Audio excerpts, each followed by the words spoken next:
Hi friends, എല്ലാവർക്കും പുതിയ വീഡിയോയിലേക്ക് സ്വാഗതം. 1984 മുതൽ 1990 വരെ അച്ചടിക്കപ്പെട്ടിട്ടുള്ള 50 പൈസ കോയിനുകളുടെ വിവരങ്ങളിലേക്കാണ് നമ്മൾ പോകുന്നത്.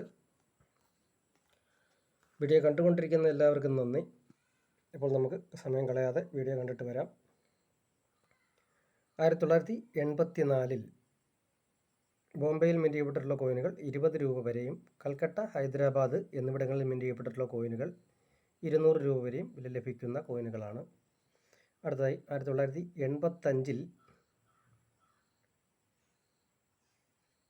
ബോംബെ, കൽക്കട്ട എന്നിവിടങ്ങളിൽ മിൻറ്റ് ചെയ്യപ്പെട്ടിട്ടുള്ള കോയിനുകൾ 30 രൂപ വരെയും ടയേഗ്, കൊറിയയിൽ മിൻറ്റ് ചെയ്യപ്പെട്ടിട്ടുള്ള കോയിനുകൾ 15 രൂപ വരെയും ഹൈദരാബാദ് മിൻറ്റ് കോയിൻ 150 രൂപ വരെയും വില ലഭിക്കുന്ന കോയിനുകളാണ്.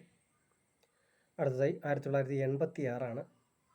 1986 ബോംബെയിൽ മിൻറ്റ് ചെയ്യപ്പെട്ടിട്ടുള്ള കോയിനുകൾ ഉണ്ടെങ്കിൽ 13,000 രൂപ വരെ വില ലഭിക്കാവുന്ന കോയിനുകളാണ്. അതേസമയം അതേ വർഷം തന്നെ കൽക്കട്ടയിൽ മിൻറ്റ് ചെയ്യപ്പെട്ടിട്ടുള്ള കോയിനുകൾ 50 രൂപ വരെ വില ലഭിക്കാവുന്ന കോയിനുകളാണ്. അടുത്തതായി 1987 മിൻറ്റ് ചെയ്യപ്പെട്ടിട്ടുള്ള കോയിനുകളുടെ കണക്കിലേക്ക് വന്നാൽ ബോംബെ, കൽക്കട്ട എന്നിവിടങ്ങളിൽ മിൻറ്റ് ചെയ്യപ്പെട്ടിട്ടുള്ള കോയിനുകൾക്ക് 30 രൂപ വരെയും ഹൈദരാബാദിൽ മിൻറ്റ് ചെയ്യപ്പെട്ടിട്ടുള്ള കോയിനുകൾ 100 രൂപ വരെയും വില ലഭിക്കുന്ന കോയിനുകളാണ്. അടുത്തതായി 1988 എന്ന വർഷത്തിലേക്ക് വന്നാൽ ബോംബെ, കൽക്കട്ട എന്നിവിടങ്ങളിൽ മിൻറ്റ് ചെയ്യപ്പെട്ടിട്ടുള്ള കോയിനുകൾ 30 രൂപ വരെയും ഹൈദരാബാദ് മിൻറ്റ് കോയിൻ 50 രൂപ വരെയും നോയിഡയിൽ മിൻറ്റ് ചെയ്യപ്പെട്ടിട്ടുള്ള കോയിനുകൾ റയർ കോയിനുകളാണ്, 15,000 രൂപ വരെയും വില ലഭിക്കുന്ന കോയിനുകളാണ്.